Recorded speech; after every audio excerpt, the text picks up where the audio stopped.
আল্লাহ সুবহানাহু ওয়া তাআলা দুই ব্যক্তিকে দেখে হাসেন। তাদের ভিতরে এক ব্যক্তি হলেন তিনি যিনি প্রচন্ড শীতের রাতে আরামের বিছানা ছেড়ে দিয়ে শরীরে থাকা লেপ কম্বল ইত্যাদির উষ্ণতাকে উপেক্ষা করে ঝেড়ে ফেলে দিয়ে উঠে দাঁড়িয়ে যান এবং ওযু করে নামাজ শুরু করেন।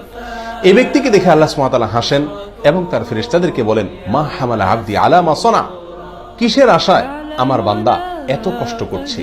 ফেরেশতাগণ তখন জবাবে বলেন, রব্বানা রাজা আমা ইনদাক ওয়া শাফাকাতাম মিম্মা ইনদাক, আপনার কাছে যে নিয়ামত রয়েছে, পুরস্কার রয়েছে, জান্নাত রয়েছে তার আশায়, এবং আপনার কাছে যে শাস্তি এবং জাহান্নামের আয়োজন রয়েছে তার ভয়ে এই কনকনে শীত উপেক্ষা করে আপনার বান্দা উঠে নামাজ শুরু করেছে। তখন আল্লাহ তাআলা ফেরেশতাদেরকে লক্ষ্য করে বলেন, ক্বাদ আতাইতুহু মা রাজা ওয়া আমানতুহু মিম্মা খাফ, তোমরা জেনে রাখো আমার বান্দা আমার কাছে যা আশা করেছে আমি তাকে তা দান করলাম, আর যে আযাব থেকে জাহান্নাম থেকে বাঁচার জন্য যার ভয়ে সে এমনটি করেছে আমি তা থেকেও তাকে নিরাপদ ঘোষণা করলাম। মুহাদ্দিসিনে কেরামের অনেকেই বলেছেন এখানে ফজরের সালাতে উঠার কথা ইঙ্গিত করা হয়েছে, যদিও বেশিরভাগ মুহাদ্দিসিনে কেরামের মতে তাহাজ্জুদের সালাতকে এখানে ইঙ্গিত করা হয়েছে।